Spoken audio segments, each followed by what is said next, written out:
for joining us. It's a pleasure to connect with you guys through the I Love CVille Network, where the program airs on every social media platform absolutely known to mankind.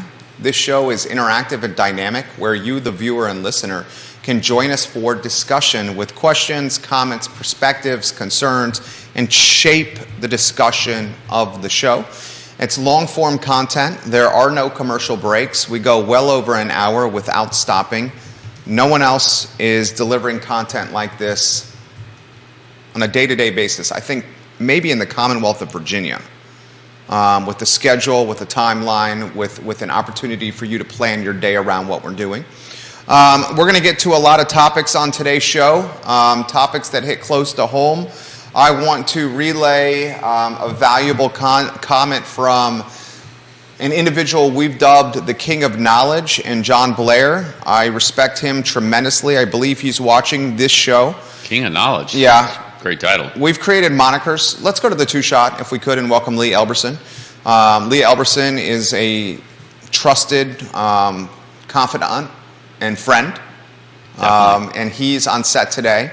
He was on set yesterday. He changed his schedule to come back this afternoon. And I want everyone first. He moved mountains. I want everyone to take a look at first Lee Elberson's attire. The man's flossing.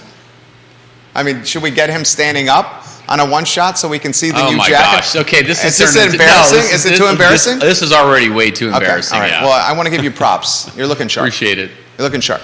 All right, so here's the nitty-gritty, guys. Obviously, the topic has been the hazing incident at Albemarle. You know what's going on now, so I don't have to recap what's happened.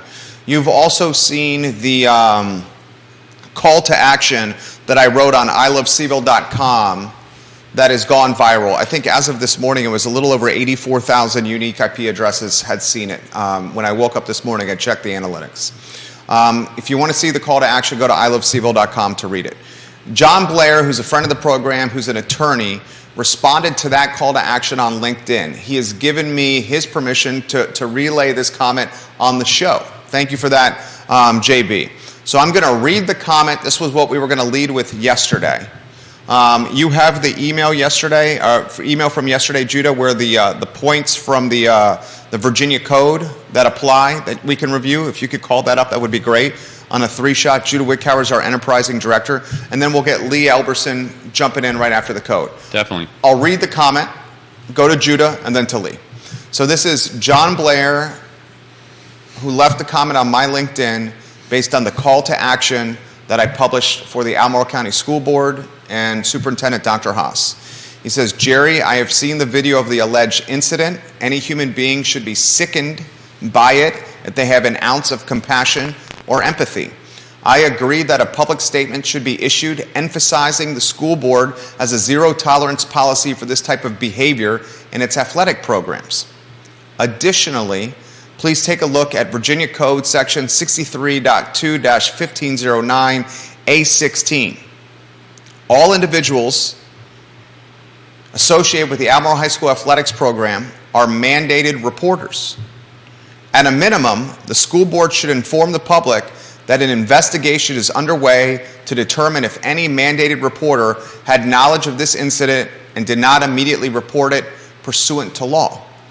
Anyone with a sense of decency and compassion would do everything in their power to ensure that all steps are taken to avoid a future incident. We live in an age of hyperbole, but that video can be described as horrific. John, well written there. Well written there, John Blair. Judah Wickhauer on the three-shot. You have the Virginia Code that he referenced on screen. No one here is attorneys. Okay, we're just guys who read a lot and utilize common sense. Highlight the aspects of the code that you think need highlighting, please, Judah B. Wickhauer. So the code in question is talking about the requirements involving injuries to children and how they should be reported and the penalty for failure to report. And so the relevant section on who should report is Part 5, which states that any teacher or other person employed in a public or private school, kindergarten, or child day program, as that term is defined somewhere else, And then what they should do is in D, any person required to file a report pursuant to this section who fails to do so as soon as possible, but not longer than 24 hours after having reason to suspect a reportable offense of child abuse or neglect, shall be fined not more than $500 for the first failure, and for any subsequent failures not less than $1,000. In cases evidencing acts of rape, sodomy, or object sexual penetration as defined in Article 7 of Chapter 4 of Title 18.2, a person who knowingly and intentionally fails to make the report required pursuant to this section shall be guilty of a Class 1 misdemeanor. E. No person shall be required to make a report pursuant to this section if the person has actual knowledge that the same matter has already been reported to the local department or the department's toll-free child abuse and neglect hotline. Thank you. Judah Wickower. We get Lee Elberson in the mix with an open-ended question or an opportunity to go in any direction he would like. The show is yours, Lee Elberson. Yeah, as it turns out, that you don't have to be a lawyer to have read that section of the code. Most educators or anyone who's been in education has probably been through that part of the code because it's part of mandatory reporting training.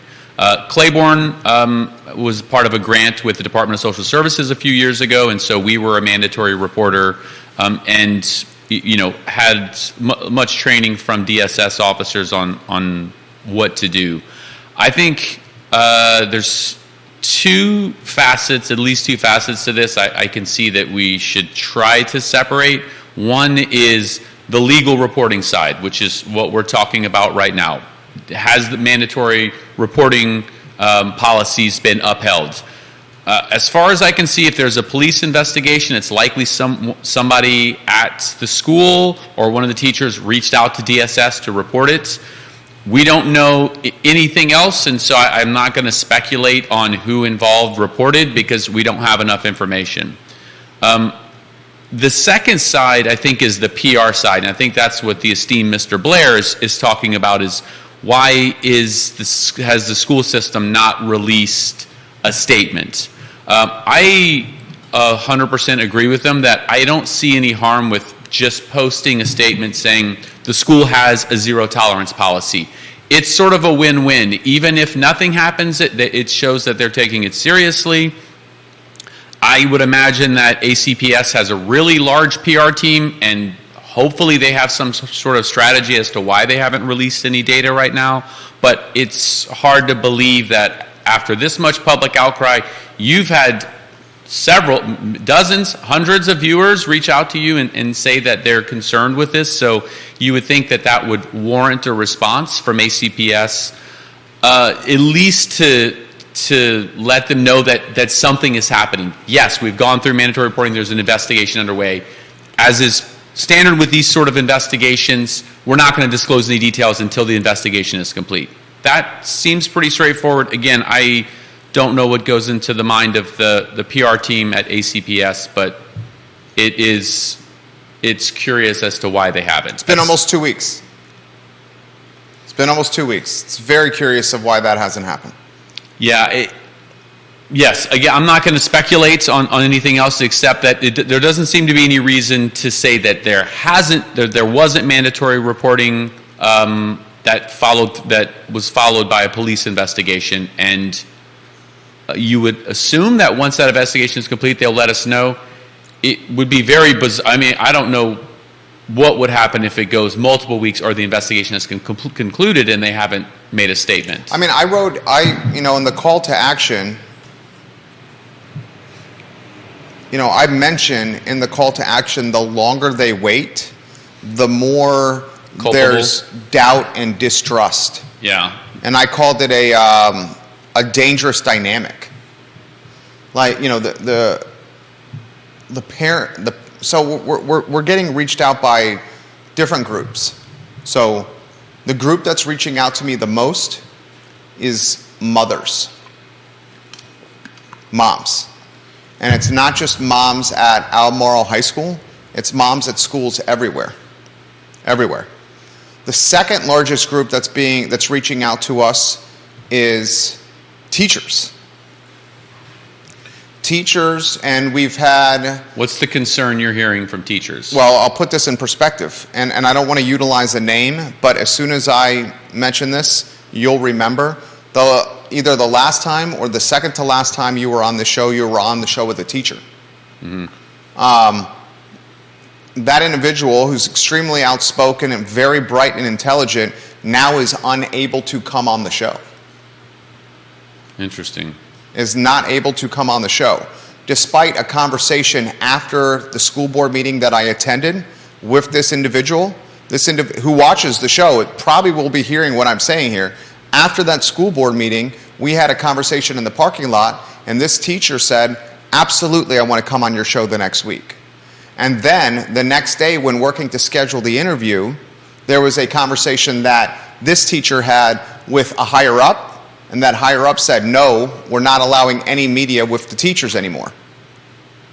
I mean, just to think about it from their side, they want to control the information that's being put out, and so that there's no discrepancies in information. Does that seem reasonable or unreasonable? I think that is a slippery slope. And why I think it's a slippery slope, and you know this better than just about anyone in this community, the teachers are already right now super disenchanted and demoralized. Mm-hmm. And because of that disenchantment and demoralization, adding another layer of you can't do this compounds the matter for them and creates even more frustration to the point of furiousness. Now, here's a very unique comment that was sent to us. My daughter and this is on the I Love CVille Instagram, under the post. The I Love CVille Instagram, where my call to action was positioned, that one post, because when you start getting an account on Instagram that has over 10,000 followers, you're provided different analytics tools by Instagram because you're seen as kind of a mega account. Ours has 13,200. This is documented on the internet, okay? So I'm able to see analytics on the Instagram's account that personal accounts or other accounts that have less than 10,000 followers do not have. Okay. So on this right here, there's a function that says View Insights, okay? I can click View Insights, and it can show me on this post how many people were reached by the one post alone. I clicked View Insights, and I'm showing it with Lee Elberson here. On this one post alone, there's the number. 7,823. On the one Instagram post alone, only that one. Yeah. And that call to action was sent to over 80 social media channels at one time when I published it. Okay, so you obviously, because I'm reading your body language and seeing the wheels turning, you quickly did some math extrapolations, and now you're trying to estimate the true reach of what we did, and you're now thinking, good God, this guy's reaching a lot of people. Okay, so in the comments section of this one post, this is what a teacher said. A mom said. Mom said. Clarify. Mom said. Okay. Parent.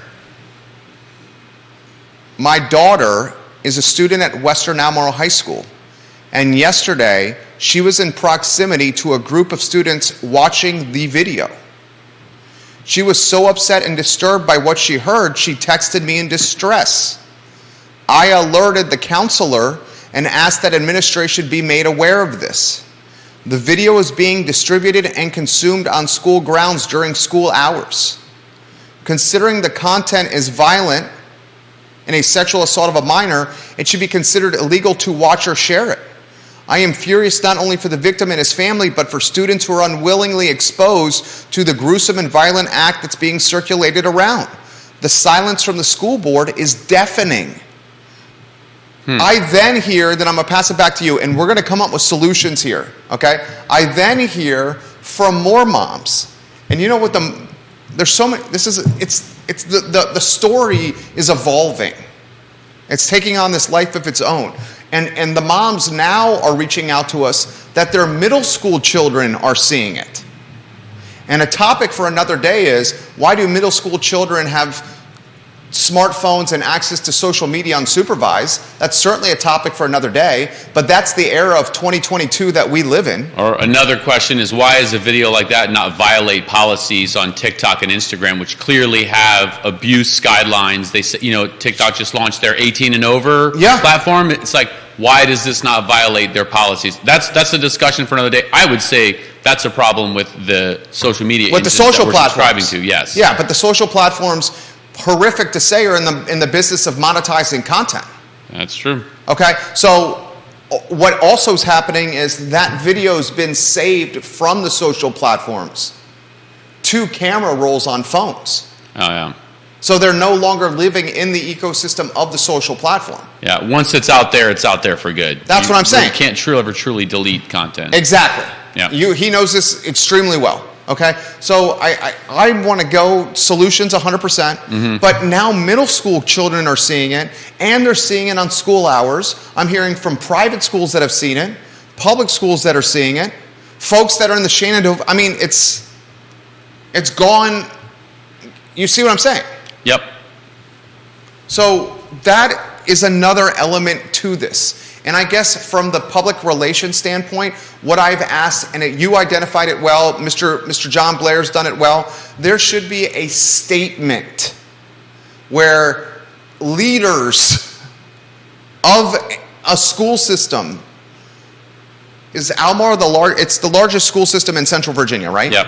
The largest one, where they say, there's an ongoing investigation, there's nothing wrong with that, and then we've integrated new protocols or methodologies to prevent other problems, hazing, worse from happening. And to your point in the beginning, that's straightforward public relations. Yeah. There's some analogies I make, but I don't want to make things worse. I think, it's curious. Once they do make a statement, it's possible that some new information will come to light, which will enlighten us on why they made that decision. But after the fact, it'll be hard to reconcile with them not putting the parents' hearts and eyes at rest, saying, we have this under control, this is an isolated incident, because I think that's, as a parent and as an educator, we normally think worst case scenario. That was the one incident that was captured on camera. How many aren't? How pervasive is this in the school system? And that's, I think, what you want from the leadership, is to say, this is an isolated incident, and we are taking, we're taking this very seriously. It's under investigation. We'll let you know when we have more data. There you go. Yeah, again. There you just did it. Okay, but I'm not in charge of a $400 million school system, so I don't think budget's like $260 a year. Yeah. I mean, but do you have to have the credentials and the titles to be empathetic? And you question often my empathy. You do. You've said it many times on the show. And I do. Sometimes I say it in jest, and sometimes I say it seriously. Right. You're right. And here I'm empathizing. What I'm doing is thinking about it as a dad. Yeah. And hearing what my wife says at the dinner table and what difficulty she's had processing this.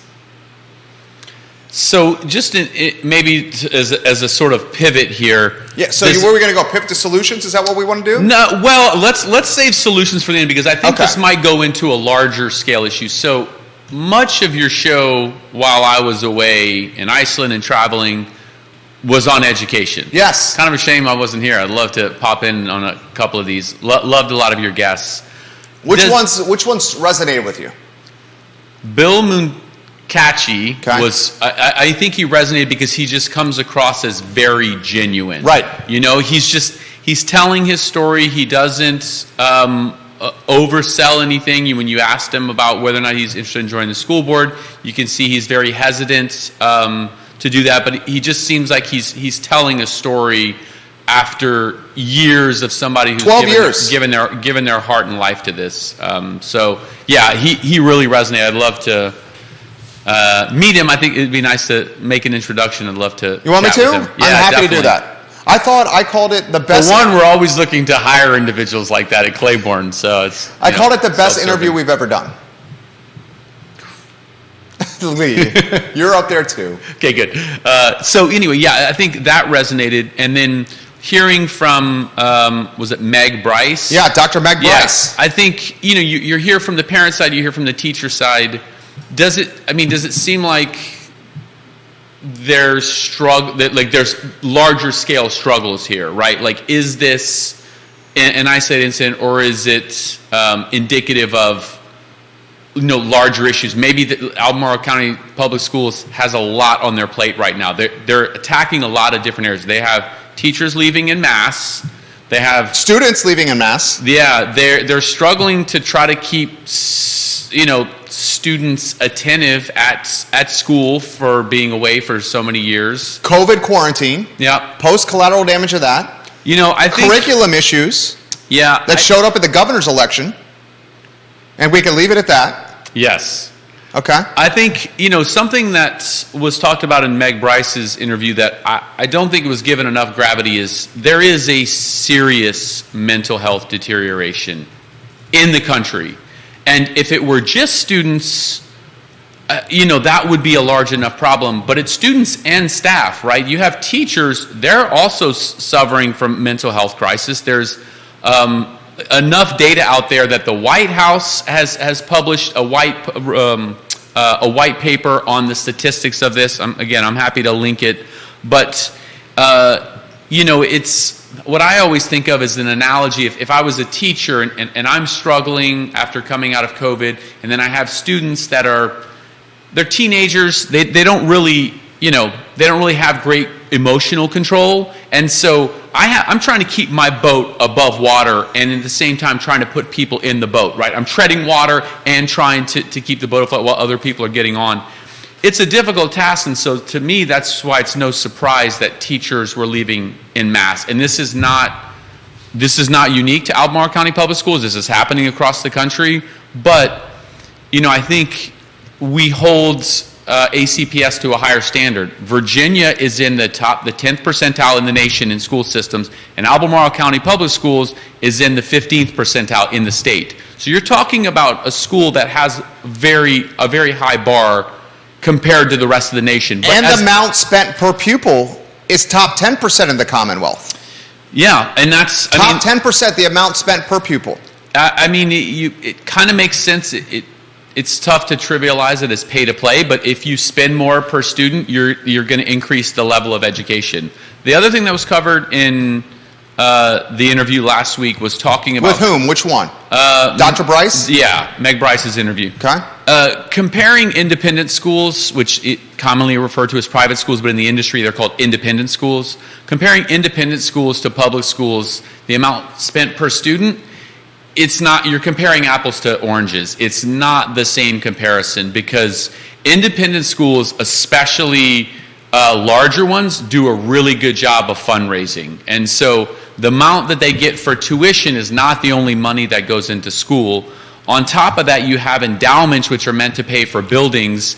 And on top of that, when you're running at a ratio of 7 students per teacher, and you give a little bit more money, you're going to see that in the classroom. Albemarle County Schools is running at twice that, 14-to-1 ratio. So when you're operating at capacity, the argument already breaks down. So for those reasons, it's not a good comparison. If in the end you're trying to use that argument to say the quality of education is higher in independent schools, 100%. I don't think anyone has ever contested that. And during COVID, you remember I said the value proposition for independent schools has never been higher. I think that's still the case because public schools haven't had a chance to adapt yet. I'll turn back over to you for a few minutes because obviously I could talk about this. No, please keep going. I'm going to stop talking. You're killing it. Okay. So, I think I try to not be, we're being armchair quarterbacks here, right? Yeah, 100%. So I just run a small tutoring company in the Central Virginia and Chicago. And so... In Chicago? Yes. And trying to think about running an organization of a $250 million budget, that's probably apples to oranges. But I will say that I do try to think about how Albemarle County tried to handle learning loss. That everything that they've tried to do, grading for equity, as produced by Feldman in a research-backed paper many years ago, there's research to it. 100% grading for equity, it is in theory supposed to do that. It's supposed to remove implicit biases. I think that's what you didn't cover a lot last week. Implicit bias is just, everybody has them. It's just if you see somebody that looks like you, you're more likely to talk to that person versus somebody who doesn't look like you. Everybody does that. There's nothing you can do about it. Grading for equity is supposed to remove some of those implicit biases. Now, if the only thing school was supposed to do was to just educate the students, and there was nothing else to it as such as socialization and providing structure and accountability, then grading for equity in a vacuum would probably be successful. Trying to implement grading for equity coming off of the most unprecedented year in school systems history, in hindsight, probably was not a good idea. Mr. Bill said that. Yeah. I think he thinks a lot like me. Good scientific practice is to not change too much at once, right? Yesterday, we had a technical issue with the show. If Judah went and changed 10 things and it got fixed, we wouldn't know what actually made the difference. So you change one thing at a time. Problem was they tried to change too much at once. And I think you mentioned this. You mentioned that they did that to help students who were performing subpar, help them pass. I'm not going to deny that could have been a consideration because, let's face it, if you started to fail 25% of the student body, I'm not sure how the school system would handle that. They're already operating at capacity. Imagine saying, hey, you actually have 25% more sixth graders now. Now, if every grade fails... You're talking social promotion. Yeah. See, they all cringe when I make that comment. Social promotion. But what's the alternative, right? The alternative... Do you hold people to the same standard? No, you have to socially promote. Yeah. They have to socially promote in the public school. It's a catch-22. Tell me what you think social promotion is. Social promotion is the advancement of a young man or a young lady to the next grade level despite key performance indicators suggesting they should not advance. Key KPIs based on a non-pandemic year, right? Social promotion has happened for generations, for decades. Yeah. So you're saying that problem exists, it was just exacerbated during the pandemic. 100%. Okay. This was happening way before COVID. I won't refute that, and I think that's But you know what? Fair. I'll say this, Lee, and then throw it back to you, and you're crushing it. The comments are coming in faster than I can keep up. I swear, I promise you, viewers and listeners, we will get to as many of these comments from Jennifer Nunley Hucks, from Linnell Eldalanu, from Blake asking comments. Catherine Lochner ran for Albemarle County School Board. She's questioning your statistics. She said, I've never seen an Albemarle County public school classroom with 14 students. It is way higher than that. I've also had many moms say it's way higher than 14-1. 14-1 is what Lee pulled from the ACPS website. That's what he's referencing. It's an average statistic, I think, over all the school system. Again, if it's higher than that, then the problem is much worse. It's way worse. Yeah. Okay, and that comment is coming in by the couple dozen right now that the 14-1 is not real life. Okay. So throwing that out there. So social promotion and why the schools have to do it. If the school does not advance the young man or the young woman to the next grade level, despite not having the academic performance scores to advance, they have an even larger conundrum on their hands. And the larger conundrum on their hands is a young man or a young lady that is physically, might not mentally, but physically more mature than their peers in that classroom. And that physical maturation in high school in particular has other dynamics that need to be considered. puberty, sexual. Okay, and I'll leave it at that. Furthermore, let's talk from an academic standpoint. If they are not advanced and they remain at the lower grade level, the grade level that their performance indicates, that then impacts the advancement of all the students that are in that lower grade level. Because the teacher cannot help, whether consciously or subconsciously, of teaching to the students that are perhaps not at the top of peak performance in the classroom. Yeah, something, and I would say from an empathetic standpoint, what you didn't mention is what it does for confidence. It severely increases attrition and decreases the probability that student will graduate from high school. 100%. They know if you start holding a student back, their ability to go to college immediately drops. Like it's a pure statistic. I think, the other side of that is, every teacher faces the problem, especially when you first get into teaching. You're like, I'm gonna teach. All these brilliant minds. I'm gonna move them forward. When you're in a large classroom, the bell curve just starts to spread out wider and wider, and so then you look at the really high performers and you look at the students struggling, and you have to narrow your range. You teach down. I'm just going to try to move as much of the students forward as possible, and you know that you're not doing the best by the students who. Your top achievers. Yeah. And you know that the low achievers, that they aren't being fully engaged without supplemental support. So it's a crisis I think every teacher faces, and especially at the public school system, which is why we need more staffing. The only way, they say increase their salary, definitely increase their salary, but more staffing, having teachers' aides and support staff will just make it easier for them. Keep going. You're on fire. It's 20-1. Multiple parents are saying it's between 20 and 25-1 for Albemarle ACPS. I'm seeing that comment by the dozens from parents. Okay. So then, if you look at the statistics that they publish, I'm wondering if they use staff to student ratio, support staff included, and not just teachers. Okay, I'm a very cut to the chase kind of guy. Or are the statistics smoke and mirrors? There is what do they call it? Data qualification, right? Juke in the stats is what you could call it. That's another way to put it. Juke in the stats. Data qualification, I think, is what they call it in the data mining field. Then the independent schools do it too. No, of course. Everyone jukes the stats. So regardless, though, we're talking the discrepancy between independent school and public school is then even higher. So we'll get to this at the end of the show. What's great, we're recognizing problems. It's many of us can recognize problems. Do we have realistic solutions? I have some. You have some. So we're going to get to that at the end of the show for sure. I love when Lee's on the show.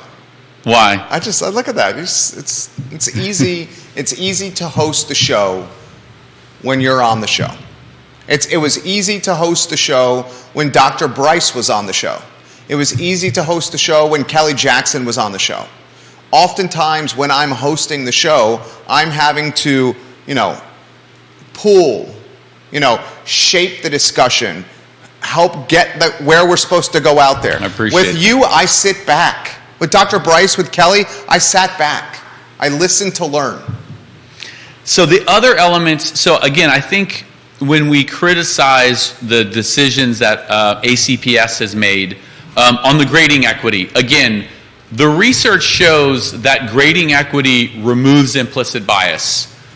If you remove students having to do homework, which during the pandemic we had hundreds of Clayborne students who, if you don't have to do homework, you aren't going to do it. And so I think grading for equity gets away from maybe what one of the primary goals of school is, which is counterintuitive. It maybe isn't education, it's structure and accountability first. You need to give students that structure and hold them accountable for their actions. And then you can insert any sort of academic endeavor you want into those time slots. But if you don't give them that structure and accountability, only the intrinsic learners are going to succeed. The self-starters. And those, by most statistics, there's like an Institute of Intrinsic Learning. It could be single, so 10% or less probably. So I wasn't one of those. I wasn't either. I was a coaster. I was the guy that sat in the back, got other kids off track, distracted them, didn't have to pay attention or do the work, but did well in school.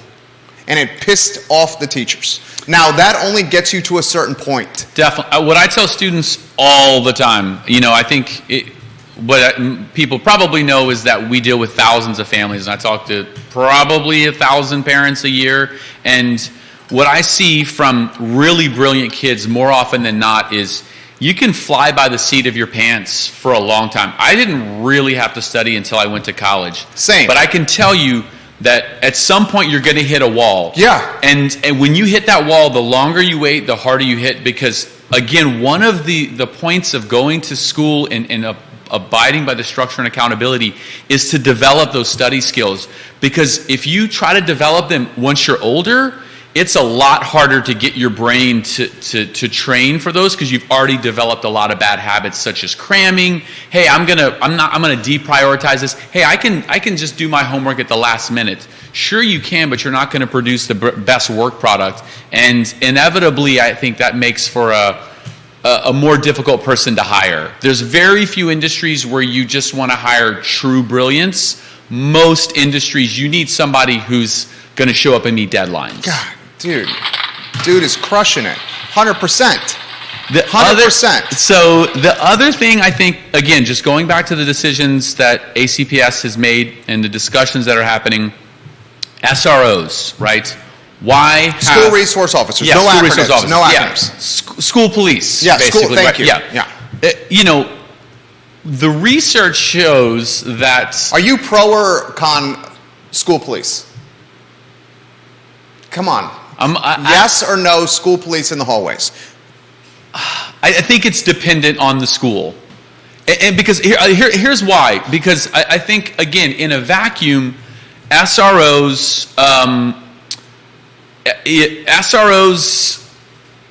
can decrease the mental health. They can make students feel like they're on edge. It's like once you see if you were to put a metal detector here, just out of safety, I would be worried for my safety here the second I walked in. I do not buy that. Because why? Because then the rationale is, why do I need that? I'm just going on research. There is research that backs this up. But what it doesn't answer is SROs. You get nervous going through a metal detector at an airport? Yes, that's a really good example. Did you know that TSA only catches about 10% of weapons and contraband that go through it? There's a big, in the industry, they call it security theater. It makes us feel better. And I'm glad, because if it wasn't there, I would be worried. Exactly. Right? It makes us feel better. So that's you know what that's called in my business? Managing perception. Okay, so that's what I do for a living. Exactly. So I think when you try to think about the decision that they're making, they're basing it on pure research, which shows that it can deteriorate mental health in the school and make students feel worried. It doesn't address the big picture, which is that parents want the kids to feel safe, and all it takes is for you to catch and break up one fight, and then you feel affirmed that that the security resource officers are there for a reason. So, again, I think you know who worries about metal detectors at schools? You're going to say criminals, right? The students who have something to hide. That's not always the case, Jerry. You know who has beef with the police?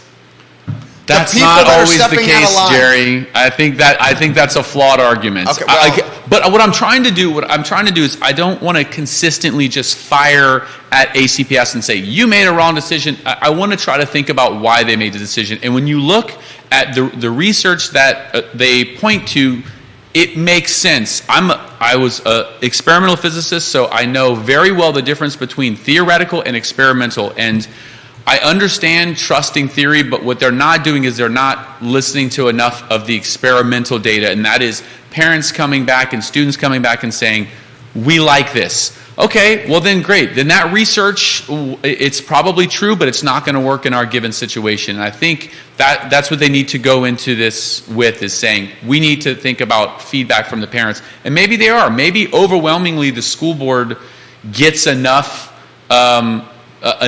indication that they think equity grading is working, and there's only a minority that's reaching out and saying we don't like grading equity. I don't think that's the case with the grading policy.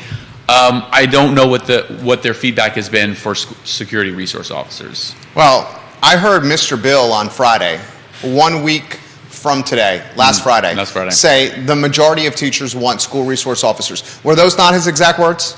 I did hear him say that too. Yeah. So I hear from the other teachers that direct messaged, they're saying, good God, put the SROs back in school, the cops, put the school police back in schools. You know why they're saying that to me?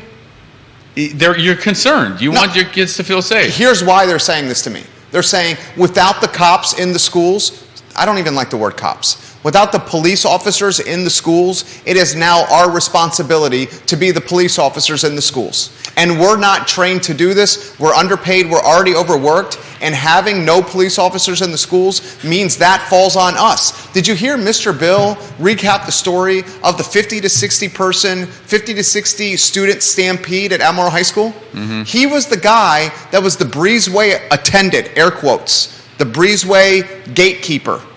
You know what he did when the 50 to 60 kid stampede went through? He stepped to a side and let the stampede run through.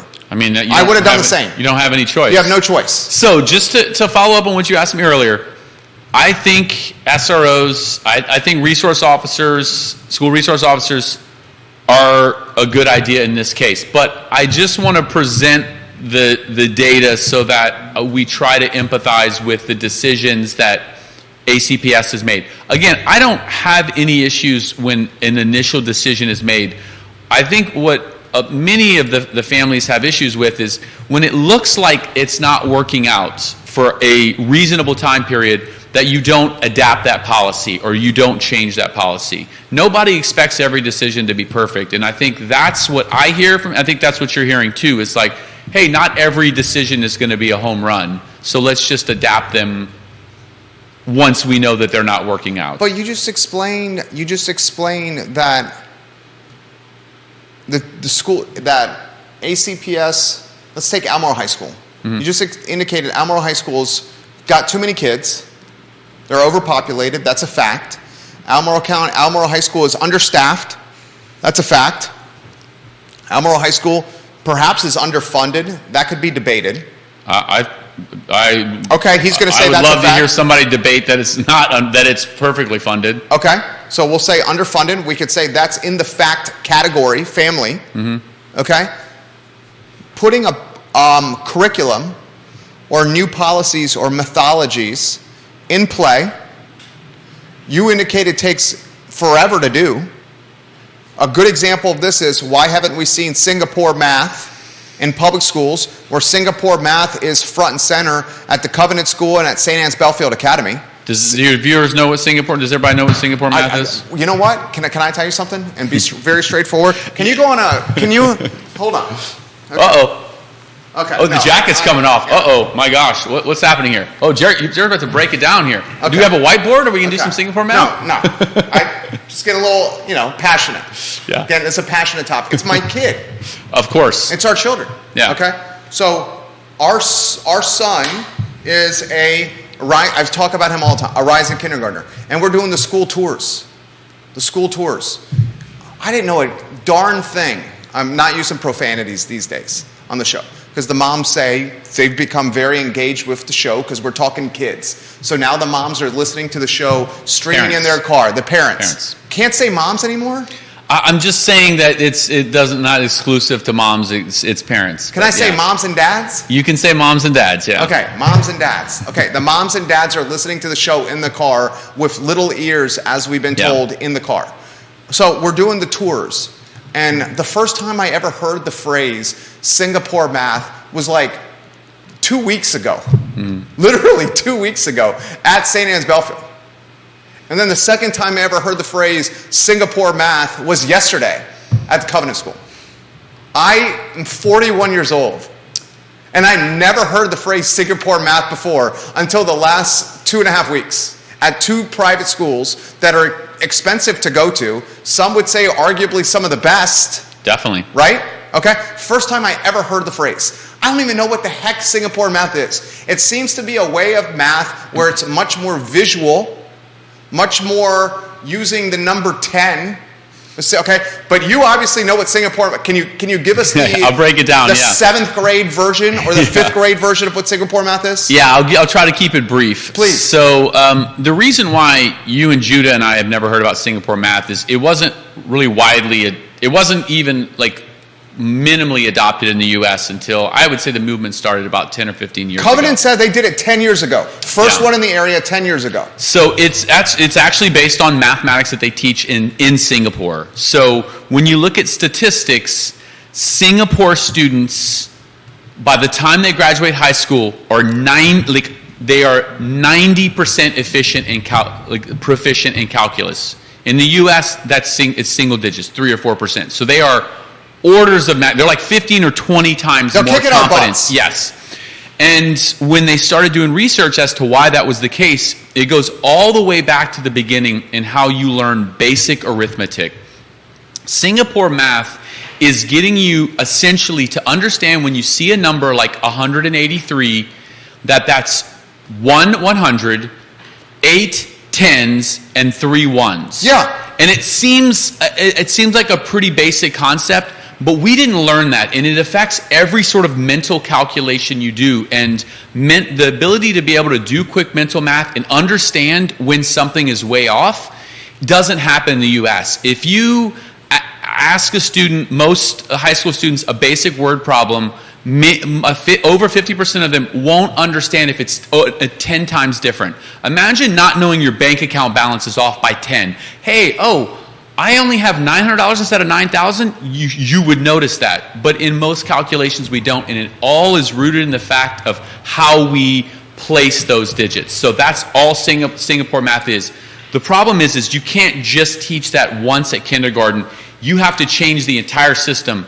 St. Anne's started a decade ago. I would say Covenant was the first. Yeah, I would say by when I looked into it, it takes probably about 5 years if you focus all your efforts to be able to get all of the classes to do that. And then what you're going to realize is that if you don't start with that in kindergarten, the 3rd graders, it's going to be harder and harder to get them to adapt Singapore math. So I guess what you do is you just start teaching it in kindergarten, and then you start working on the 1st grade curriculum, and then that's one way to do it. I think they've done this in Michigan, where you just start with 1 grade level, and then starting at that grade level, they're going to learn Singapore math, and then every class that came before it is going to stick with traditional math. So it's a humongous endeavor. They have companies devoted to coming in and training teachers for Singapore math, because teachers don't know how to teach Singapore math because we didn't learn it. It took me, as a physicist and a mathematician, about this guy's a rocket scientist. No, plasma physicist. Okay, plasma physicist. Nuclear fusion was my research. But anyway, put it in perspective how difficult it was. It's just a new way of thinking. It took me about 2 years to start thinking about things in terms of Singapore math. Now, as a physicist, and a mathematician, I have a really good understanding of number properties. But even that, it took me a couple years. So it's going to be difficult for parents, unless they devote 10 hours a week to this for a couple years, for them to really be able to calculate and think in terms of Singapore I'll put math. it even in perspective, and I'm not going to say which one. I'm respecting anonymity here. I'm not going to say which one. Man, processing over there. Yeah. Okay. Choosing words very carefully here. Good. Of the many schools we toured, one of them indicated when it comes to Singapore math, we don't even want the parents working with the kids at home when it comes to homework and helping them understand Singapore math. And the point was because the parents do not have any exposure or foundation on Singapore math. That was literally said. I've had parents come to me outraged that the school told them that, and I try to sort of ease that frustration. So you've heard that before? Yeah, and I can see why. As a parent, I would be infuriated. What are you telling me I can't help my kid? The analogy is really, if you come from an ESL family, so let's say you grew up speaking Spanish, and your child grew up speaking English, and when you teach them, you try to teach them in Spanish, but you're teaching them writing principles that are only translatable in English. It's really two different languages, and so that's why they don't want parents doing it, because we have bad habits. I mean, I could say that. We're in the percentage of families who don't know really basic math. Like we would have, many adults have trouble dividing a fraction by a fraction. If you grew up in Singapore, 90% of adults can do that because it's sort of inculcated. Now that's maybe an example that's esoteric, but that just goes to show what, changing the math pedagogy can do. It's going to make them more successful. I'm biased, obviously, but if you know math better, you would be a better job candidate. Yeah, you'd be better at life. You're better at life if you know math better. I didn't want to overstate it like that because I'm obviously super biased to mathematics. You're better at life if you know math better. Okay, so, Catherine Lochner ran for school board in the 1990s, Lee. All the DODEA schools use Singapore math. The military-dependent students all went to high-end colleges as their math skills were amazing. Yep. So, other statistics. So, we need, if we want these changes, we need more mathematicians in schools. I couldn't find any statistics on this except for nationwide, but I think it's close to about 40% of teachers in public schools teaching math don't have math degrees. And that's not, that I can understand that that's not necessarily has to be the case, because we hire tutors to tutor math and they don't all have math degrees. You can be good at math without that. It has to be a passion of yours. But we need to look for more math graduates, and only about 1% of the degrees right now granted are in math, pure mathematics. That's expected to increase by about 25% over the next 10 years, but how do you get them to come to a school system where they're making less? So other statistics, maybe the viewers can help me out with this. The starting salary at ACPS just got increased, right? For teachers. 56,000, right? Okay. At Covenant, it's 64,000. So it doesn't seem like, it's 8,000, maybe that's not a big deal. I mean, at those salaries, 8,000 is huge. An extra $1,000 in your pocket a month, roughly $1,000 in your pocket a month could be huge. So how do you bridge that gap? I mean, I think if you were to try to bridge that gap with all the teachers at Albemarle County Public Schools, you're probably looking at raising the budget another millions. 40 million, probably. Millions. It's hard to even project here without, how many teachers are there? Catherine, Catherine would probably know this. Catherine Lochner, how many teachers are at ACPS? Neil Williamson, do you know that answer? How many total? I mean, we could find that online. We're in the middle of a live talk show here, which is... So anyway, so you're talking about we need like a... Stats machine? Like PTI, pardon the interruption, Tony Kornheiser and Mike Wilbon, they have StatBoy. We need I need a third or fourth. We need like a statistician team. Dude, okay. Go ahead. I didn't mean to. I apologize. I was about to say, honestly, I would apply for that job because I love stats, but me too. I love stats. I love talking about stats too. Yeah. So you're the on-air guy, though. So we've listed now several issues. We know that Bill said it last week. Mr. Bill. We have issues with the staffing there. There's not enough, right? There's a volume problem. You need to get you need to attract talent. If their choice is work at a independent school which has at least half the student rate, you're working with at least half the students. It sounds like from what the parents are saying, it could be a third of the number of students. So you get much closer interaction with your students, which from a teacher standpoint you want. You want to make a difference in every student's lives. If you have a classroom of a dozen, you can realistically make an impact in their life. If you have a class of 30, I mean, you're definitely going to remember their names, and you're likely going to remember about where they're at, but you're not likely to make a true impact in all of their lives. And I think that's what I think starts to take the light out of the eyes in teachers is they want to all make impact in all of their students' lives. So they're going to go to the place that has more impact, less fights, more money. So that's not a problem that's going to be easily fixed. Luckily, you have people like Bill Munkachi who are there and understand that the mission is to try to help the under-resourced students that may be at ACPS and to just help for the public good.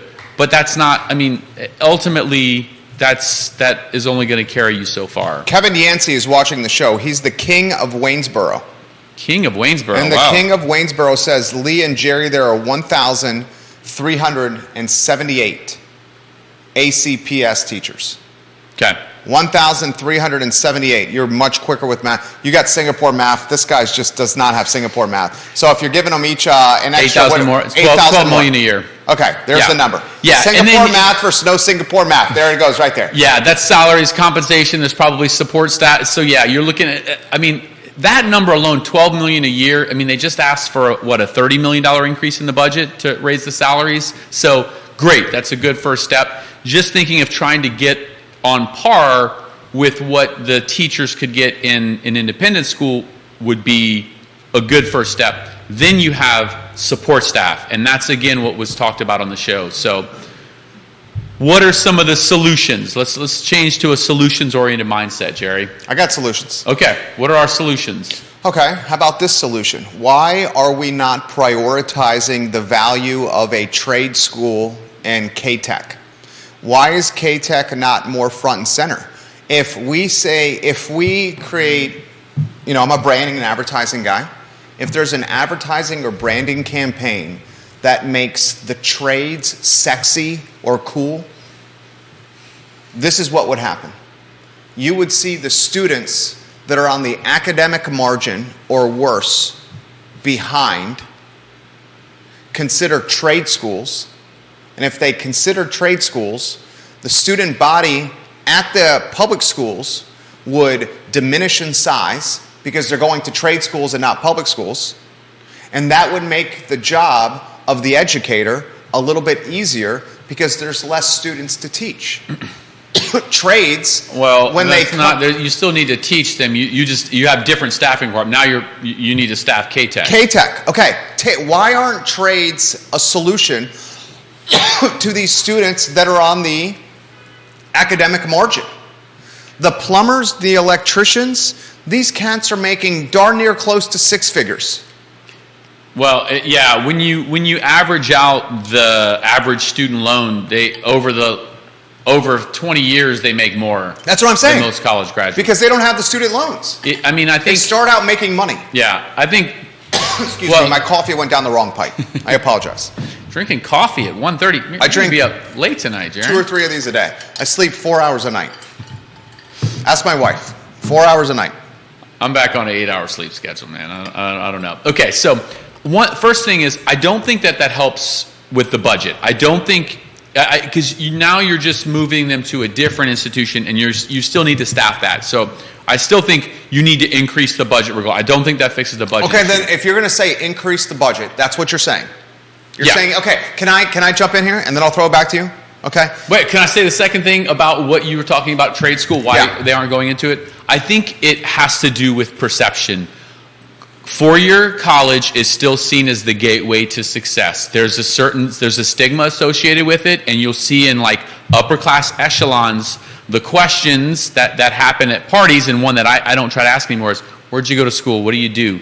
It's a class separation. I never asked that question. I don't know, but it's a class separation, and it's not a good or bad. It's just like that's what we've been trained to do because it's a class hierarchy. And so if that is a question that classes people, again, I'm just basing this on research of classification and why we still see college as the gateway to success. That's one of the reasons. Plus, university, it's a money-making bit. It's a $1 trillion industry, right? How are you going to are you going to tell universities, hey, accept less students, make less money? It's not going to happen, right? Okay, so you're saying let's consider this from every side. This is one of the many reasons why I love Lee Elberson on the show. You're saying let's fund the schools more, the public schools more. Public schools. You're saying that. Yep. Give Albemarle County public schools more money. Is that what you're saying? Is that what you're saying? If Straightforward, yes or no? Wait a second. Can I say yes if the expectation is you're going to compare them to independent schools, even in the same universe? If you're going to say this is going to be, of course they're going to be compared. Okay, then yes, you have to increase the budget. You're saying literally yes. Give ACPS more money. Yeah. Okay. Want to know what the collateral damage of that is? Sure. You give ACPS more money. Where's that money going to come from? It comes from us. It's going to come from taxes. Yep. What predominant revenue stream is that going to come from? Real estate. What does that do if you tax real estate more? Again, what does it do if you tax real estate more? Okay, Jerry, I mean, sure. It gentrifies the community and makes it wealthy and homogenous. So the kids that you're trying to help by increasing the funding for ACPS are the exact kids that will be pushed out of Albemarle County by raising the taxes on real estate by funding ACPS at a greater clip. Assuming that everything we've done goes exactly according to plan. What does that mean? Right. It means that if we're going to increase the school's budget by taxing us more, then yes, that is true. Is there some alternative? Are there politicians that are smarter than me and it's like, hey, we're going to use these funds, or we're going to divert these funds into this? I'm just saying that. You know what the number one cash? Albemarle County. Yeah. The number one line item, most expensive line item on Albemarle County is schools. Yeah. I mean, it's not 60%, right? It's the budget's $585 and schools are 320. Is that 2023, 2022? This 2023 is approved budget, I think. Yeah. It's not even close. 60%. Sorry, 242 out of 586. Thank you. Yeah. 60%. No, it's less than 60%. What are we at? Yeah. It's at like 44% or something, yeah. The number one is schools. Yeah. So if we give the school, and I'm not opposed to giving the schools more money, okay? But I am opposed to using existing tax sources to fund the schools. If a board of supervisor, an enterprising or entrepreneurial board of supervisor, someone that may have a small business background board of supervisor, comes up with ways that are incremental tax sources, new sources of tax revenue, and earmarks those new tax sources of revenue for schools, fun to get fired up, isn't it? That's completely different. That's completely different. So this is good. I didn't gaslight you, but I knew this is the what you were going to take. So, good pivot point for this. How do we get more support for schools? The CARES Act allocated, for the state of Virginia, I think it's close to $2 billion to support education and to support learning loss. It was part of the Secondary Emergency Education Relief Fund. This is meant to help support schools and prevent learning loss, and it was initially meant to go out to nonprofits and go out to organizations. So that money has only been about 5 or 6% used. So if we're trying we're in a tough situation where we're trying to fix a problem that started 2 years ago, and it's gonna continue to be pervasive. So I think having support structures, because that's what Mr. Bill was saying, is if teachers had more support, they would be more successful. So you need more independent organizations, and I'm not doing this as a plug for Clayborne, but there's a lot of nonprofits in Charlottesville that could support this, and honestly across the state, because what we're talking about is not unique to Charlottesville. It's all over the country. Neil Williamson said this is the most expensive line item in for every locality of schools. Yeah. Every locale. Okay, so kids are number one, right? You said at the beginning of the show. Kids are our number one priority. So my only problem, and I'm all for funding schools. I am all for giving the schools more money. My only problem is using existing tax sources like real estate to fund those schools incrementally. I understand. Because that's going to marginalize, that's going to take the kids we're trying to help and push them out. You're thinking like a politician in terms of implementing these policies, and I appreciate that. I'm thinking like That's a smart. small business owner. Yeah, I appreciate that. Owner. But you're also looking at all this steps it takes to do that. So I think going and utilizing funds that have already been allocated to help the school systems is number one. So any organization that has an educational specialty, apply for grants. They're pretty much dropping the RFP process. They're not even doing No acronyms. requests for proposals. They're pretty much dropping that process. So if you have a way to support it, you can submit to, again, it's ESSER fund. It's part of the CARES stimulus fund. The money's already been allocated. It's there. It's waiting to be used. It'll expire in 2025 if it doesn't get used. And so this, I think, is a great alternative to increasing the budgets to helping support the school system. There's probably in our community, given how big Albemarle is, there's probably at least $40 million a year available to organizations to help support it. Now that's a lot of infrastructure. If somebody came to Clayborne and was like, hey, could you guys disperse $40 million? I'd say, no, not with our current capacity. I wouldn't know where to start. So you need a lot of organizations to help disperse this fund. Second item, one that I don't think costs any money and touches on a lot of what's been talking about, they need policy changes to help maintain staff confidence at ACPS. What does that mean? Well, I mean, they're like Straight 7th grade talk. yeah. Kids need structure and accountability. Revoke the grading equity policy. Thank God. Thank you. Amen. Yeah. Amen. The teachers are saying this. Yeah. So there's policy changes that can happen. I think, again, we said it pretty much every show I've been on. Structure and accountability. Revoke that policy. I would be fascinated if it did worse. Right? What does that mean? I would be fascinated if for some reason you revoke the policy and it's like, oh, the kids are doing worse, right? Like, I don't think they could do much worse. So you're now. basically saying if we hold the kids accountable, they're going to do better? Yes. That's what you're saying? Yes. Okay, that's so obvious, right? I mean, I think that it seems obvious to us. Again, they have a lot of rationale as to why, but without holding them accountable for it, they know now that they could do nothing and still get promoted. So from the school systems, here's what they say is, hey, put the teachers through more implicit bias training. They already do implicit bias training. Put them through more, because that will help solve what part of grading equity was meant to do. Is we want to make sure that there's no implicit bias that's causing teachers to help students that they like more, give them more implicit bias training, but hold them accountable. So I think they could still cover both of those bases by revoking the equity for grading policy, but having more implicit bias training, saying, hey, we don't want you to have preference for students that you like, but you have to hold all students accountable. Why don't we say this, okay? And, you're great. I love when you come on the show. I love when you come on the show. I appreciate that. I love it, okay? Does that mean I get a free T-shirt? I think we did give you a free T-shirt already. Didn't we give you a free T-shirt already? Yeah. We did. Alex needs one though, okay? I mean, I need to start working on her. We can give Alex a free T-shirt as well.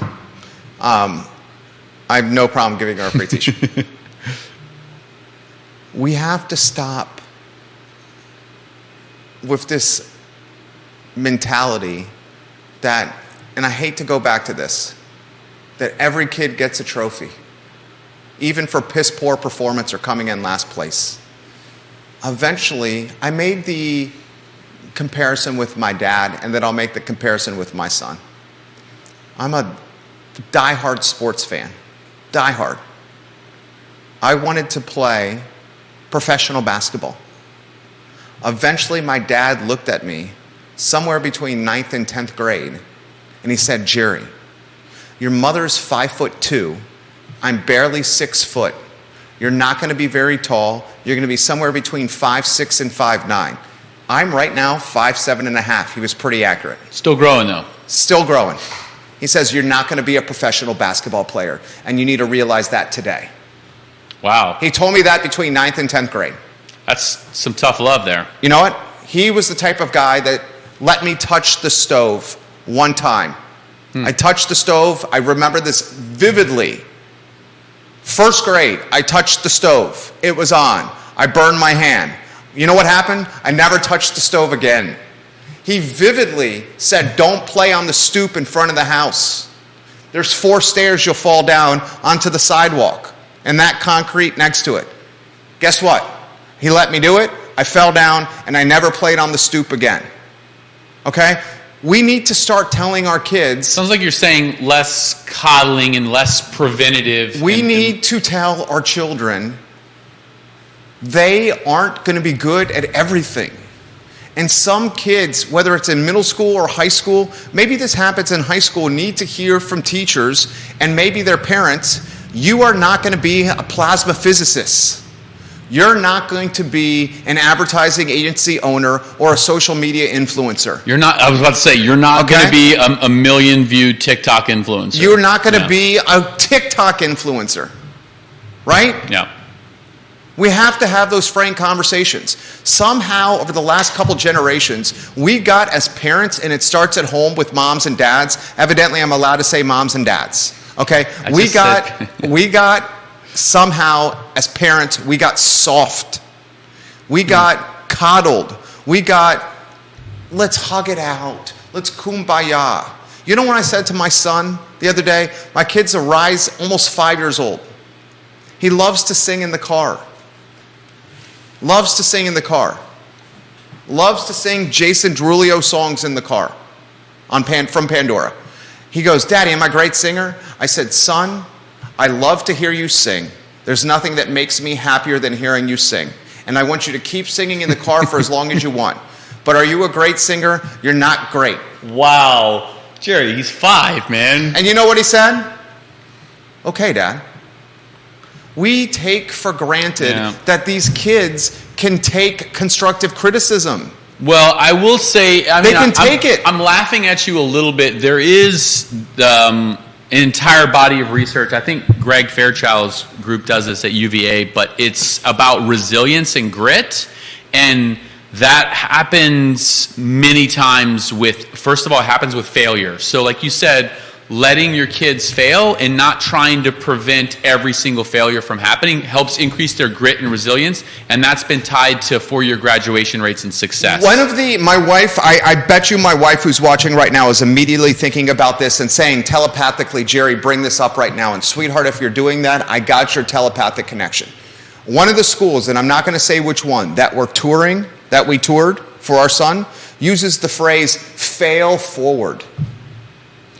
We teach failing forward. You know what failing forward means? We want the students to fail once, twice, because they're learning more from the failure, the process of failing, than the process of the teacher coming next to them and teaching them how to do it the first time. I mean, a very successful entrepreneur, Guy Kawasaki's book, Art of the Start, he says, fail early, fail often, right? Like, that's the only way you really learn. So I think when you're talking about like coddling, I mean it's kind of a vague term. I think what you mean by that is trying to prevent your children from failing. Is that what you're implying by that? Okay. Over-parenting, being a helicopter parent, being too much of a hand-holding parent, not letting them fall off the stoop. There's also, I think the other thing too is you want children to discover things on their own. If you lead them to all of the avenues of success, at some point they're going to have to figure it out for themselves, and they don't develop critical thinking. So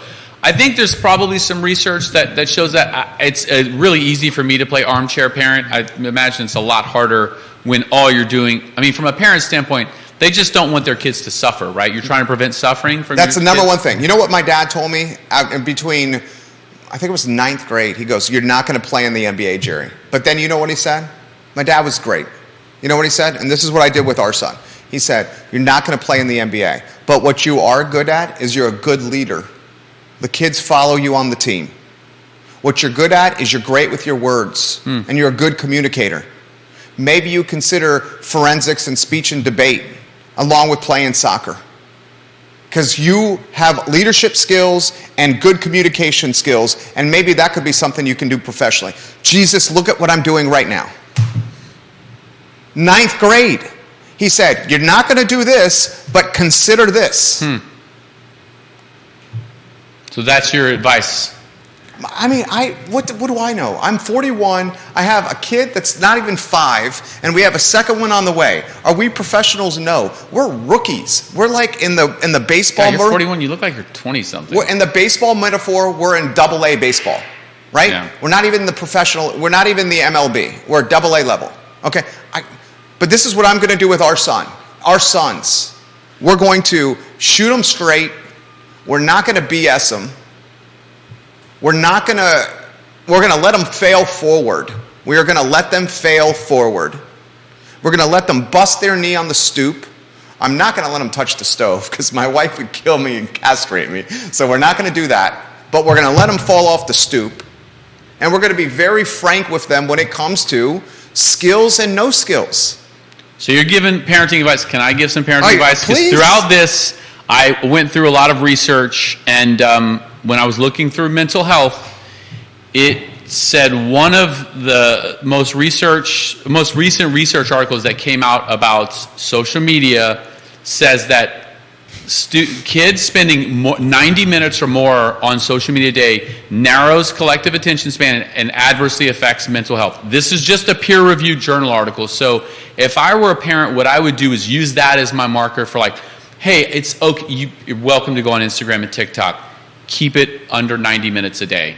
That seems pretty reasonable to me. I am on the other end of the spectrum. Well, you should. I'm happy to highlight this end of the spectrum you have. I have a 245. It's 150. I got to leave at 215. Can we go to 215? We can go to 215. As long as we're on. Oh, we're keeping going. Okay, we're going to keep going. Cool. You know why we're keeping going? Because you are valuable for Charlottesville in Central Virginia. I appreciate that. Like, the community is fortunate to have you here. Like, I swear. And you know I feel that way. I appreciate you saying that, and I do. I get affirmed every time I come on the show, and I appreciate it. And I also, I like getting affirmed by families, and recognizing that I'm just trying to be a voice, trying to hear all sides of education, and I'm just trying to provide the best experience for the students in our community. That's what he's doing. Yeah. He's a guy that is a conduit of knowledge. Yeah. He is in the middle. We're basically a filtration. Anything that's not working in public or independent schools, we're the first to hear about it because parents come to us and say, this isn't working, we need you to help patch this. And so we actually go back to the schools and say, hey, did you know that it seems like this calculus class isn't working or this humanities class isn't working? He's educational, he's the confessional of education. He's the priest of education in Central Virginia. You go to the priest and you hear the good, the bad, and the ugly. That's what confession is. You're a confessional for education. What did you call me yesterday, Judah? The canary in the coal mine of education? The water cooler of education. Yeah. That's exactly what he is. So again, social media. Yeah. So social media. I personally, I told you a little bit about this yesterday. I think it's dangerous to have an algorithm making decisions for me, and so I have all but removed myself from social platforms. Not that I don't have TikTok and I don't have Instagram, I just don't use them. And that's been a 5 to 6 year process to slowly remove myself from that. I don't think that that's reasonable, certainly not for a teenager. Yeah, for a teenager. Probably impossible because that's how they communicate with their friends. I think it's important to recognize that what essentially we're doing is we're putting our viewing habits and our consumption in the hands of companies that their only metric of success is to get you to engage more. That's how they make money. They want you to stay on for one more video, sticky is the one term. more minute. Sticky. And so some of it's nefarious and some of it isn't. Again, the reports that have come out about what Facebook has known about what Instagram does to teenagers. Especially girls. Yeah, teenage girls. There's been other studies too. It does poor things for teenage boys as well. Teenagers just in general. I think what it highlights is that it wasn't that they nefariously went out and said, we're going to target them. It's that it happened accidentally. They put this black box and they told this algorithm, hey, just make sure that they increase engagement. What does engagement mean? It means get people to click more, and people click on bad news more. Sometimes we pick on stories. Maybe we click on conspiracy theories more because it sounds exciting, and you don't know the end result. And so I think as much as you can as an adult, trying to limit your social media, that way you can pass those practices on to your kids and students. I think that's great, and keeping that number in mind. Over 90 minutes a day, definitively reduces your attention span. And I can't think of many places in the world which having a reduced attention span is a good thing. You want to try to have an attention span if you need to be able to work through these problems. So with your kids, just having that discussion with them every week and looking through the phone and saying, let's look at how much this app was used every day. Can we set a goal for next week? Right now you're on it 3 hours a day. Maybe next week it's 2 hours and 45 minutes. I know most of my students, when I ask them how much they're on TikTok and Instagram, it's hours a day. How many hours a day? I mean, you're a outlier here, because that's how I make my living. Part of your industry, yeah. There's not a single person in Charlottesville or Central Virginia. I'll make a definitive statement. There's not a single person within, how far is Richmond from here? About an hour, 60 miles, 62 miles. There's not a single person within 60 miles of Charlottesville, Virginia that understands this content more than me. Wow. That's a challenge. Can you think of a larger, outside of the University of Virginia, influencer than what we're doing right here? I can't. Yeah. And so I realize it's You want to know a couple other things? Yeah. The content that goes viral undoubtedly is the negative content. Undoubtedly is the negative content, is the content that goes viral. And again, if you're... You want to know some other things? Yeah. If you habitually create content at the same time every single day, like the I Love CVille Show at 12:30, you weave it into human behavior. You train them. Folks become trained to to absorb. Just like watching Seinfeld at Thursday night at 9 p.m. 20 years ago when we were kids. Not anymore, right? It's been purchased and can't be syndicated anymore. Now it's on Netflix. Yeah. Okay? Want to know some other things? Long-form content is not the best kind of content to create. Well, short-form content. Best. I would argue with the term best. I would say that your show is the exception, not the rule. Well, that's because of the quality of the content. Yeah, best. The metric you're using is what you get viewers to watch the most and make the most money off of, right? For advertisers, not necessarily for you. Not necessarily true. Not necessarily true. With the exception of YouTube, more like having more You can make the most advertising dollars on short-form repetitive content. A lot of 60-second clips is much more monetizable than we are now 90 minutes into the I Love CVille Show. Yeah, so for that reason, I respect your show, because you say this a lot. It's hard to take things out of context on the show because you provide context. You provide your guests with the time to be able to explain themselves and provide context. This show is the exception, not the rule, right? Well, thank you for saying that. Not many that provide this sort of context. Thank you. I appreciate that. And I'll cut to the chase even more.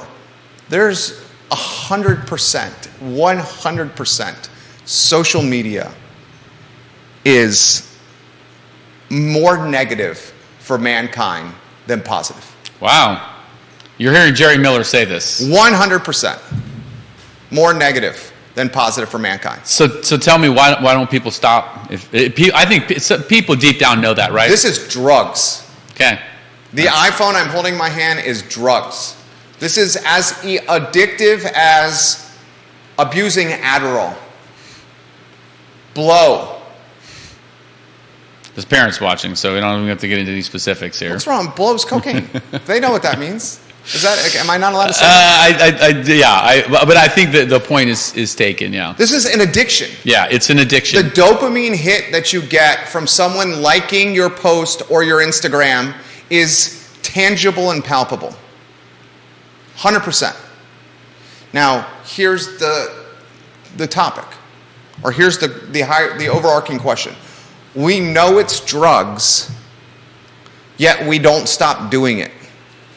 Better yet, parents, we know it's drugs, yet we don't keep our kids from doing it. Parents, we know screen time causes damage, but we don't take our kids off of screen time. Why do we do it? You want to know why we do it? Sanity. Yep. Time to ourselves, parents. Yep. Put an iPad in front of a kid. You can be screaming next to the kid, "Hey, hey!" and they don't even hear you. Yeah. They're mesmerized I have by nieces the drugs. And nephews, yep. Mesmerized by the drugs. But we, as Peer pressure too, right? Other kids have it, right? You don't want your kid to be the only kid who doesn't have a screen, right? You know what? I'll put this in perspective. I was having this conversation with a friend on a squash court. And this particular friend gave his 7th grader, was going to give a 7th grader a phone for the sole purpose of the 7th grader being able to communicate with mom and dad. The phone wasn't going to have social media apps, had strict parental controls. It was strictly for the purpose of, Mom, Dad, I need a ride. You know, where are you? I'm at this place. Can you come pick me up? Sole purpose of that. That phone that was given to the 7th grader was an Android. The response that you would think from a 7th grader getting their first smartphone, we're talking like $1,000 device here, was devastation. The reason it was devastation from the 7th grader, you know why? Wasn't an iPhone. It wasn't an iPhone. And the iPhone, Apple, branding, marketing, advertising campaigns, this is social currency. This is sexy. This is cool. This is they in target crowd. youth like no other manufacturers do. Exactly. The same way the cigarettes, Camel, the same way the booze companies, they create campaigns for kids.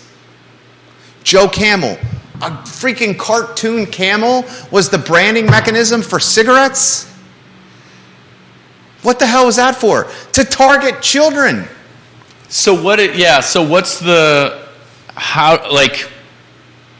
what's realistic expectations if parents I don't know that answer. Yeah, I don't have that answer. If this is That's resonating beyond with my you as purview. a parent, like I could just imagine saying, okay, well then you're asking, like if me and my child are on for 2 hours a day, and you're asking us to drop that back to 90 minutes or less, let's say to 60 minutes, what do I do with that hour? Right?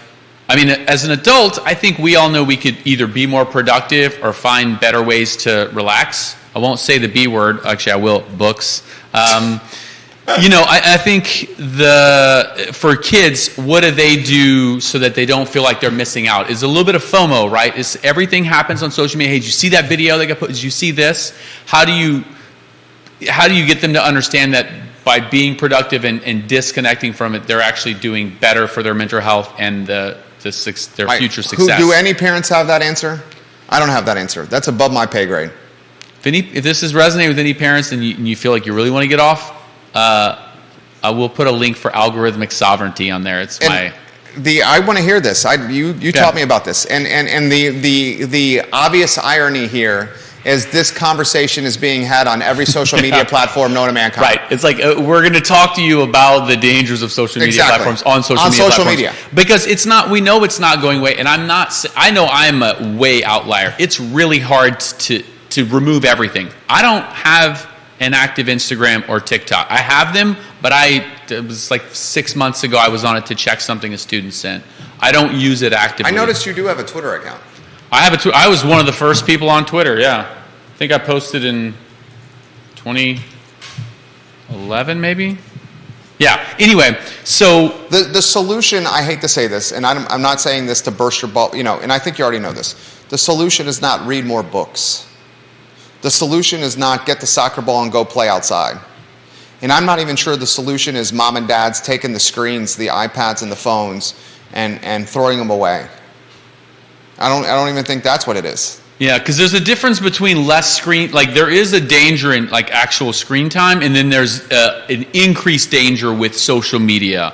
And so maybe a first step is it's okay to still be on your screen, but absorb. Honestly, I don't see a lot wrong with long form content. Like if you're 90 minutes a day you were spending watching the I Love CVille show, I actually wouldn't, like, outside of screen time, I wouldn't find that to be dangerous because it actually helps with your attention span, and it's giving you that dopamine release that you find every time you flip up on a new video. And I would think that a lot of the parents that are watching the show, and I'm seeing them in the feed, my page alone, there's 83 comments on my page alone. On I Love CVille Facebook page, there's 62. This airs on 80 social media channels all at once. Like right now, that's happening. I want to show you this. These are the metrics. I Love CVille Facebook page. You see it there, right? Yeah. Scroll. This is one page. I'm scrolling down. Look at the reach. Can you see how far? Yeah. That's one page. Can you read that to the audience? One page. The top number is the Matter one. Does that say 23,000? 22,153 people reached on one page alone. Yeah. So I think, so going back to what you said, so you said you don't think the answer is pick up a book or go see a soccer ball. My solution would be start with, this try guy to go has a through good answer. More long-term content. What's the answer? Dan Carper. And when I said moms, An answer. when I said moms, he goes, hey, there's a dad watching here. He put that in the feed. Okay. Dan Carper. So that was to your point. Yeah. Okay. So Dan Carper said this. How about we start with not allowing the kids to use the phones in the school, period? That's a start. 110%. That's a agree. solution. Oh my gosh. I mean, you saw that in that article that was published in the Crozet Gazette. You see every teacher talk about how difficult that is. Whenever I teach during the summer, my number one rule, I have students come up with the rules. I say, would it be respectful to have everyone have their phones down so that they're all listening and engaged? And by and large, in a small classroom, I haven't had any problems getting students to agree. And then on their break, they can look at their phone. But in class, it doesn't make sense. I would say having them not have it at all at school is probably unrealistic, but certainly not during any sort of instructional period. Right. How is this not? Can you in the private schools? Can you do that? It's school dependent. Most of them no. There's a lot different. So the private schools are no. Independent schools, generally the ones in the area, have a no phone policy in, and a lot of the schools, I won't say names, it's a student agreement. The students all agree to it, and if you get the students to buy into the rationale as to why you shouldn't be looking at a screen and paying attention, I mean, it's pretty obvious. You want to be truly engaged when you're in class, otherwise you're not absorbing anything. And what are you absorbing on your phone that's going to make any lasting impact in the future of your education? Probably not anything. There's probably a few students who are like, oh, I'm looking up a Wikipedia page on this. And I want everyone to realize what we just did here. We started the show with the topic that's in the news, a heinous act at Albemarle with its football program that was captured on phones and is now going viral everywhere. And we came up with solutions. That was the springboard for a nearly now 97-minute show of how we could take the problem that is currently in the news cycle, dissect it, and potentially offer solutions to solve it. That's what we've done here. We've talked about protocols, we've talked about methodologies, we've talked about the role with parents, funding schools, teachers. Educational pedagogy at its root there, yeah. There you go. And then I appreciate how you acknowledge that everything that happens with our consumption of social media, right? I think the worst thing to do is to just deny it, right? I think that's the number one thing with addiction, right? Acknowledge, like, I probably do this too much. If I did this less, I would have more one-on-one time with my kids or with my family, right? And as an adult, we recognize that. As teenagers, I don't think that they really see the value in having that one-on-one time with their family and asking them those open-ended questions like you did with your dad. Yeah. Right? What was the social media before social media? Information just traveled a lot slower. By that, you had a filtration process. You know what the social media was before social media? No, what's that? Face-to-face talking. Human connection in what we're doing right now. Genuine human connection is what I say. That's what I spend my time doing. That's when people ask, like, "Oh, you're not on social media. What do you do?" I'm like, I go out in the downtown mall and I just talk to people. If you live in Charlottesville, I'd be surprised if you could walk in the downtown mall and not run into somebody you know. 100%. We immediately shared somebody we knew today, right? When we were talking, it's like, oh, you know her too. So yeah, 100%. I think it's good for human development, and I think it's also good for the soul to have that affirmation with other individuals. You are phenomenal. I want you guys to Google Lee Elberson. And you're going to see all the shows I've been on? Is that the majority of my Googling is on the I Love CVille show. Jerry Miller is telling me I need to... Did you do it? I haven't done it yet. I'll do it. Okay, let's not even bring it up then. Yeah, because somebody else is going to do it. Yeah, we should bring it up. Jared is watching right now. Jared Edwards, you're going to get a text from Lee Elberson. You want to text him right now? You know what? I'll text him right now. Yeah. Jared Edwards, you're getting a text right now from your brother-in-law? Yeah. Yeah, brother-in-law. This was advice that I offered him yesterday. I think Jared Edwards is going to then respond to your text message saying... dude... He's going to respond to your text message and say, Jerry just gave you the best advice ever. But he'll probably also say done. Jared is one of the... when you ask him to do something, I mean, it's seconds until he does it. He's the most hardworking guy I know. I'll just say it. He's the most... And that's a lot coming from you. You and him, two hardest working people I've ever met. I'm 70 hours a week. Jared's at least that. Did you text him? Yeah. I sent him a Slack message. All right, you send him a Slack message. All right, this is the advice I offered your brother-in-law yesterday, Jerry. All right, how are we going to close the show? Yeah, I don't even have to offer guidance for you, man. I want you to close the show any way you want. So, and if you want me to give you time to think about it before you close, or you have something ready to rock and roll. Yeah, I tell you what, I'll say something, then I'll turn it over to you. Judah, don't open that door. We got the leaf blower. We pay that guy, and he always does it during the show. Yeah, it's fine. Despite us telling him not to do it. Hey, but this is why you can tell the show is organic, right? It's not Someone staged. called it the other day raw. Yeah, it's raw. There's no scripts. It's raw. You have technical difficulties. You roll with it. That's what I love about the show. So I think in closing, what I would love to close with is look at how much time you're spending on social media a week, and just take an hour away from that and find somebody that find one or several people in your life that you really appreciate, and then share some gratitude with them. One thing that I love about Clayborne Education is we don't have a meeting that doesn't start with us just sharing things that we're grateful for. Because it's so easy to think about what's the next thing, right? You get that better job, oh, I want this. Oh, you get a new car, what's going to be the next car? Stop and realize how grateful we are to live in such a great community.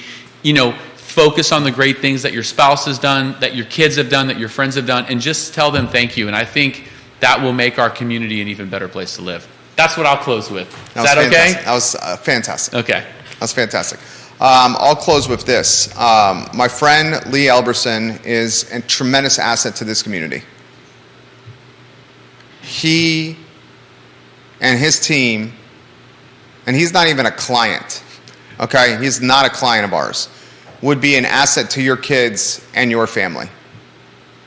Clayborne Education undoubtedly would be. You just saw 97 minutes, 112 minutes of what he's about, okay? I also want to close with this.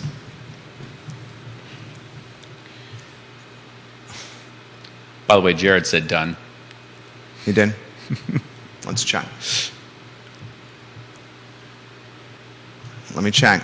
I'll check. What are you closing with? Hold on. I didn't mean to interrupt you. Domain is taken. LeeElberson.com is taken.